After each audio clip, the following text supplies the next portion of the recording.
Good evening, and thanks for keeping a date with us on the program Transforming Agriculture in Nigeria, a program that keeps you abreast with the opportunities in the Nigerian agricultural sector and the effort of government and other relevant stakeholders to develop agriculture in Nigeria.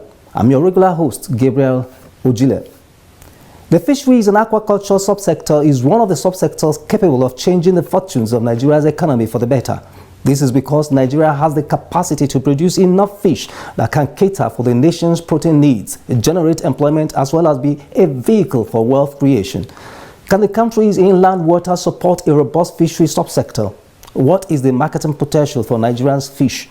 And what are the challenges holding the country back, and how can these challenges be surmounted? These are some of the questions we shall be answering in this episode of the program. Why don't you stay tuned for the entire package, which I will unfold to you after this short time break. Keep watching. Ensure that we provide the necessary policy direction that will truly position agriculture as the mainstay of our economy. The federal government is removing obstacles and offering opportunities for self-employment, wealth creation, and food security in the Nigeria's agricultural sector. Think farming, think agriculture. Watch Transforming Agriculture in Nigeria, showing on NTA Fridays at 8:30 p.m. Transforming Agriculture in Nigeria starts with a news segment. In our diary tonight, National Fisheries Development Committee outlines plans to enhance fish production in Nigeria, just as federal government gives more licenses to fertilizer dealers. Details shortly. Keep watching.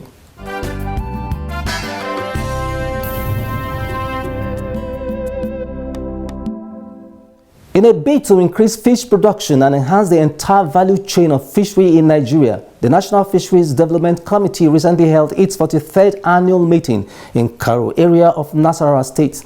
Speaking in an interview with our correspondent during the occasion, the Director of Fisheries and Aquaculture, Federal Ministry of Agriculture and Rural Development, Umar Samson, stated that the stakeholders' deliberation is to come up with a memorandum that would be presented to the National Council on Agriculture and Rural Development for adoption, which would form the basis of further policies in the fisheries and aquaculture subsector. Umar added that the areas the committee would take into consideration include review of Fishery Act, popularization of technologies, closed season for fishery activities in the inland waters, among others.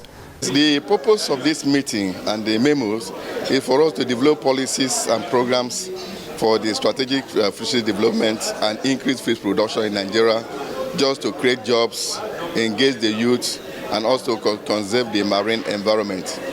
The memos that were presented is just for us to see how we can stimulate the fishes production in Nigeria. And we know that the fish production in Nigeria is not being able to meet up the demand. We still have a gap, almost about 2.5 million metric tons that we are still needed to fill in the gap. So the purpose for us to sit down, articulate memos, what are those things that we need to do in terms of the fish feed, in terms of the data collection, in terms of developing other strategic methods of increasing fish production. So these memos that we have articulated today is just for the stakeholders to look at it and see how we can, strategize on how to increase our fish production in Nigeria. The director added that the 2021 meeting of the committee had positively impacted in upscaling fish production in Nigeria. Before now, the total fish production was about 860,000 metric tons, but we have increased the fish production from that to 1.2 million metric tons per annum. And that has happened because last year the policy on fish farm estate, fish farm clusters, how we can strategically increase fish production in Nigeria, and the fish feed, and the Brewster top concept was developed, the enhancement of lake, where we have to go and enhance the lake to see how we can develop the lakes, the reservoirs, and also other sectors for the artisanal were also discussed, and we are able to implement the policies that were adopted during the National Council on Agriculture last year.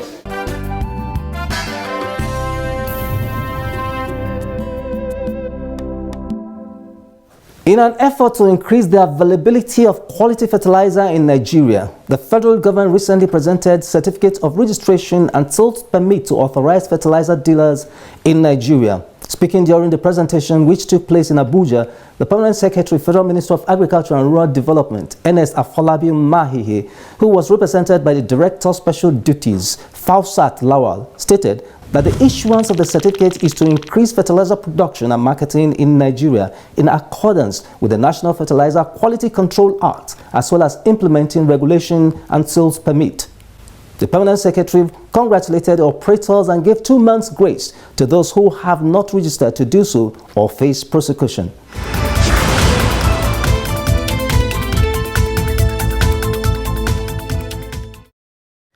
Nigeria's inland waters, like her rivers, streams and lakes, support a vast variety of fish, and if maximally developed, it can generate huge revenue for government while improving the livelihood of the fishermen and others in the aquaculture and fisheries subsector.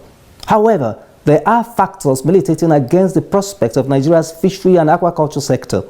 In order to promote this aspect of agriculture, the National Fisheries Development Committee meets yearly to assess progress and trigger policy formulations that can address challenges.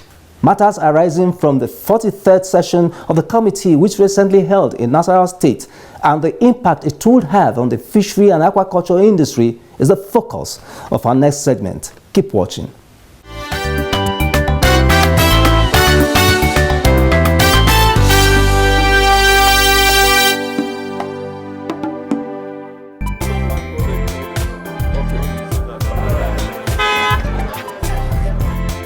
This is Kado Fish Market in the Federal Capital Territory, Abuja.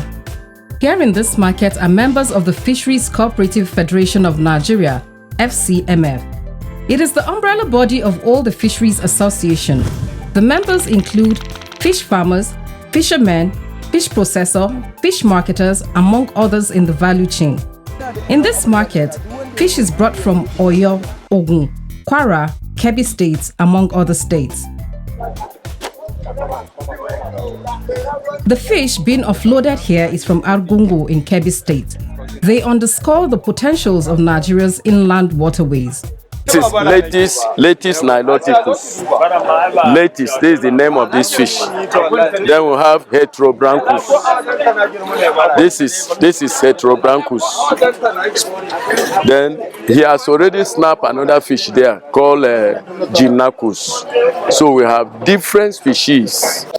So what are we talking about? That Nigeria, God has blessed us with abundant fishery resources.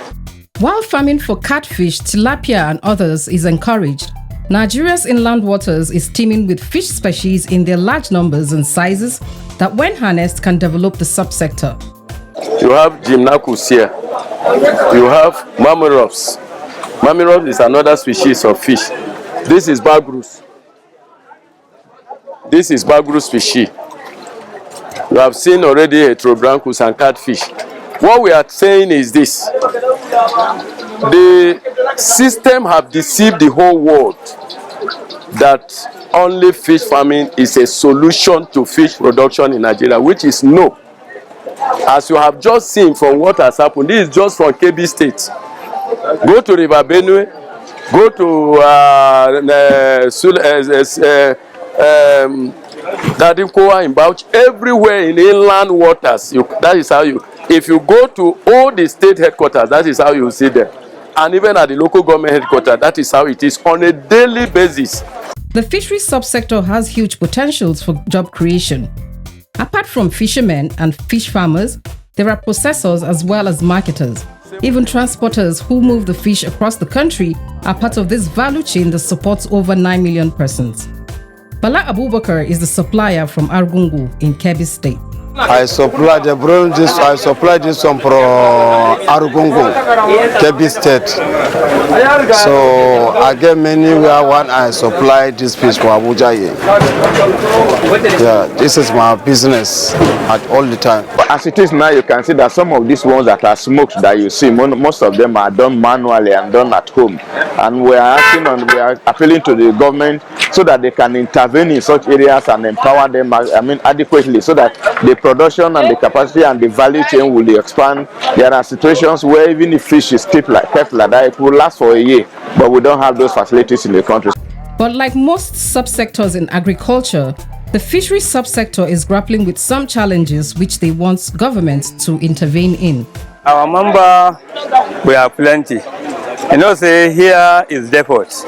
Here, Kado Fish Market, we have different branch like Gwagwalada, Dede, Kubua, Karo, Bari, Kuje, six area council, we have branches. So at least now we have member more than 5,000 people in Abuja FCT here. We want the government to come to our aid in such a way that fishing industry will be industrialized. That is one. Our members that are about 9 million members all over Nigeria, a lot of them, they don't have fishing nets. A lot of them don't have boats.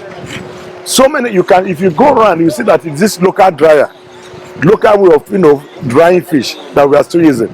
If the government come to our aids and provide machineries for dry fish, for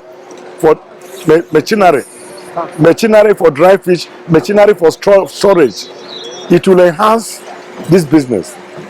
It will enhance it. So we are crying to government that if this sector is taken care of, it will solve Nigeria problem 80%. Government is not unaware of the potentials of the fisheries subsector as characterized by the Kado fish market. For a start, it is determined to increase fish production from the current 1.2 million metric tons per annum to 3.2 metric tons. This is alongside tackling the various challenges in the fisheries subsector arising from a long period of neglect. One body established to help Nigeria advance the development of its fisheries subsector is the National Fisheries Development Committee.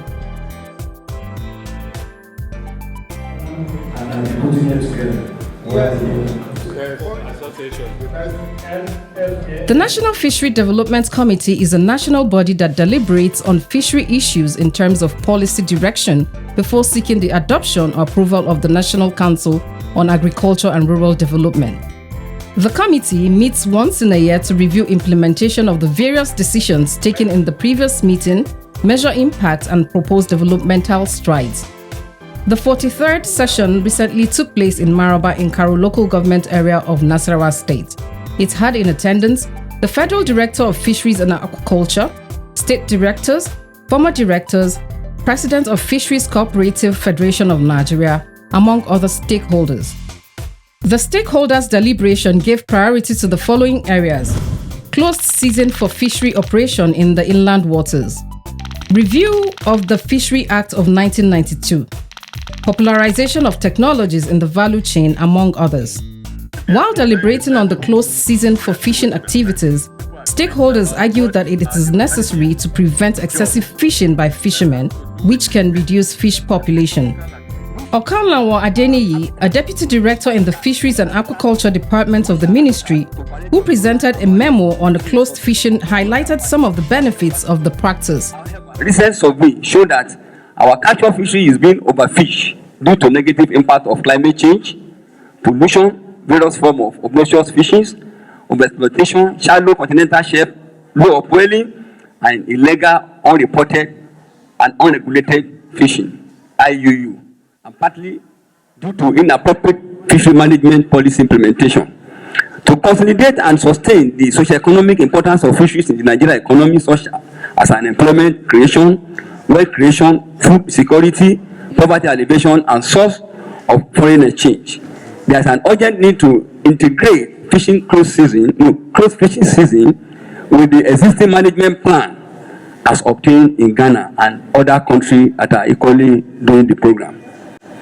It is well known that closed season system of fishery management is an appropriate and ecosystem approach, and therefore ecosystem friendly and in line with biosecurity principle. Okonlawo, however, stressed the need for sensitization, monitoring, and enforcement if the practice is to be successful. Implementation strategy, that is those that were to be cohabited for the execution of this closed season. And then one, identification, mobilization, and sensitization of relevant stakeholders such as NIFRI, NOMA, and NITOA. Two, advocacy visit to communities and opinion leaders where the project is domiciled. Three, identification of project implementation, site based on scientific evidence and stakeholders consensus breeding of spawning season and spawning zones. 4. Monitoring, evaluation, surveillance and enforcement. Stakeholders at the meeting, however, argued that for a closed season to be effective, artisanal fishermen in particular need alternative means of livelihood during such times, among other initiatives. It's supposed to be with some palliative measures, because you can't ask an artisanal man to hang his net for 3 months without providing him something, even in advanced country. So we must have to start working. Part of our project, either the capital project or whatsoever, should be to make sure that we have all these kinds, smoking cane and all, that we distribute to the fishermen. Then, when it comes to the marine, it's not an intervention now. It's a measure of that we ask you to stop, and then we give you something to be doing. For Oga Patrick, a consultant, his proposal was for different regions to have a different closed season so that the practice will not bring about scarcity. I presented a memo on closed season for catfish, that is marine, that is the migratory catfish, Inanga in Akwa Ibom. Are you with me? This is the very period that catfish is migratory to go and lay eggs. But this is the time it is being targeted by fishermen to be caught. And so I felt it was a very destructive practice at that time. I did the presentation. But I didn't coin it closing season, because when you begin to look at the whole gamut of what is there, you go to Kainji. The reason why you want to close season, it may not be the reason, just as Prof said, why you are closing in another fishery elsewhere. In the area of technologies that can improve fishery and activities along the value chain, the Nigerian Stud Product Research Institute hyped a technology developed by it to combat post-harvest losses in fish production.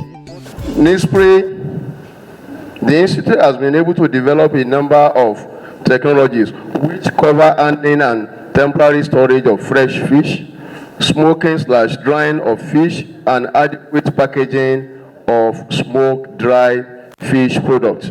The technologies are ice fix box, Newspray smoking cane, and composite packaging material. The first 2 technologies have been patented and commercialized for adoption. In the effort of the institute to aid their adoption, technology's popularization was embarked on in 2021. At different stages of the technologies, Newspray has participated in programs and collaborated with organizations, among which are West African Agricultural Productivity Program, WAP, World Fish Nigeria, CORAF, and Food and Agricultural Organization, FAO. NSPRI has called for more popularization of the fish processing technology within and outside the country. NSPRI wants government at all levels to support the institute with policies and programs that will aid improve local adoption of the technologies. 2, the institute wants government financial agencies to support stakeholders with credit facility that will empower them to adopt the technologies. 3, NSPRI shall appreciate it if the federal government can strengthen its bilateral agreements with African countries to aid sub-regional adoption of the technologies. In conclusion, policy backing and provision of credit facility will boost the capacity of stakeholders to adopt the technologies for post-harvest loss reduction in fish value chain. One other matter that was deliberated on during the meeting was the need to review the Fishery Act of 1992 to ensure that adequate sanctions in line with modern realities are put in place. This will give rise to the actualization of other reforms in the fisheries subsector. The Fisheries Act of 1992 is absolute.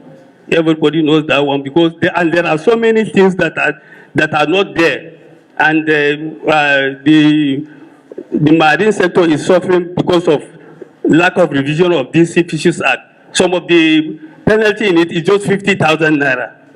And you know, some of them are just doing because they know it's 50,000 naira. And even Mr. Babatunde, somebody talked that the people now, they know the law. So if you say you penalize them more than that, they will say, what is there in the Sea Fisheries Act? So we need to review this Sea Fisheries Act.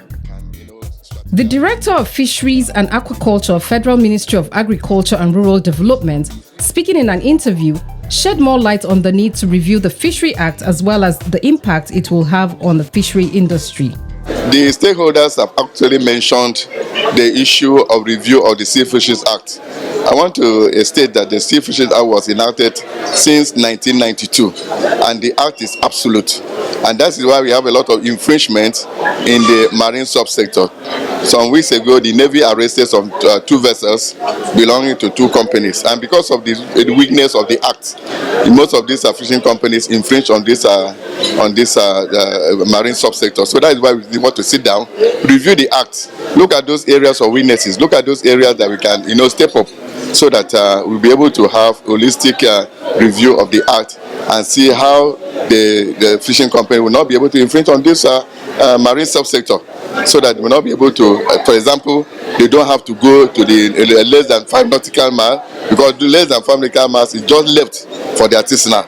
So if the marine vessels that we have license go to that area, they will just finish everything at the artisanal subsector. So we need to read this down and review the act. The president of the Fishery Cooperative Federation of Nigeria, Anthony Ashke, in an interview with our correspondent, spoke on how the fisheries subsector can contribute meaningfully to the nation's GDP. We have written another memo whereby I have practicalized our memo in such a way that what are we contributing to the nation's gross domestic product. I took Kado Fish Market as a case study. I discovered that every day, only on the side of catfish, only catfish alone and other species of fish, we are able to articulate this data that I want to explain to you, that over about 23 vehicles used to land catfish from Ibadan and other places in Kado Fish Market, and each vehicle carries about 50 rubbers, and one of these rubbers is how much? 30,000 naira. So if you quantify it into 23 vehicles, a day we used to generate money of 1.5 million. Then if you times it by 4 weeks and then a month, we are making a gain of, we are making a transaction of about 171 million and so on within a week. That is just catfish. When you come to other fish like lettuce, gymnacus, bagrus, tilapia, we have also sampled and discovered that fish is contributing, and all these things. What is very important is that from where fishermen are getting their fish, or fish farmers, if you don't pay money, how do you pay this money? It is through the banks. If you want to bring fish from Ibadan, unless you send your money to them before they do, that is to say, we are contributing into the economy of the nation.